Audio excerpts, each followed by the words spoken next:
যেখানে কাজ করছেন তার নাম কি আছে, তার প্রায়োরিটি কি আছে, তার হেড অফিস কোথায় আছে, আপনি যে সংগঠনের কাজ করছেন সেই সংগঠনের পাওয়ার অফ প্যাটার্নে কি আছে, আপনি কি করতে পারেন, সংগঠনে থেকে আপনি কি লাভবান হতে পারেন, এটা আপনাদের জানার প্রয়োজন আছে। আপনি যতক্ষণ না জানবেন না আপনি কিন্তু সেগুলো কিন্তু বুঝতে পারবেন না, আর আপনার না বোঝাতে আপনি কিন্তু আরেকজনকে বোঝাতে পারবেন না।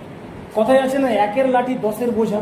তো আমি যদি সেই জিনিসটা বুঝে যাই আমি 10 জনকে বোঝাতে পারবো, আমি যদি শিখে থাকি আরও 5 জনকে শেখাতে পারবো।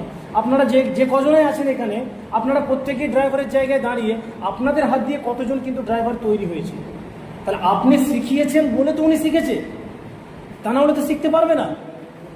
আমার কর্তব্য হচ্ছে আমার যেটা জানা আছে আপনাদেরকে, যদি আমরা নতুন যে রেজিস্ট্রেশন করেছি তার অ্যানাউন্সমেন্ট নামটা আপনাদের সকলকে আজকে জানাচ্ছি, যার নাম হচ্ছে ক্রান্তি ড্রাইভার অ্যাসোসিয়েশন।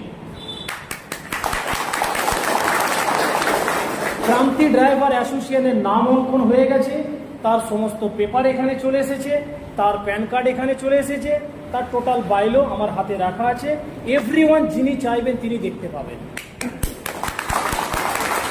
দেখুন, লুকিয়ে কাজ মিটবে না।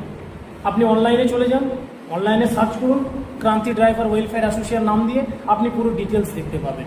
আপনার হেড অফিস কোথায় আছে, আপনার মেনটেনেন্স কে আছে, কেওয়াইসি বডি মেম্বার কে আছে, আপনি কিন্তু দেখতে পাবেন। তো আমার কথা হচ্ছে, যে সমাজটাকে নিয়ে সবাই ছিনিমিনি খেলেছে, সেই সমাজে গিয়ে যদি আবার কেউ ছিনিমিনি খেলার জন্য আসে, তো তার আগে আমাদেরকে শক্তপোক্ত হতে হবে, আমাদেরকে সঠিক প্রায়োরিটিটা জানতে হবে। আচ্ছা, এখানে যারা আছেন বলুন তো, আপনাদের রাস্তায় দুর্ঘটনা হয়ে গেলে মালিক কর্তৃপক্ষ কতটা আপনাদেরকে সাপোর্ট করে?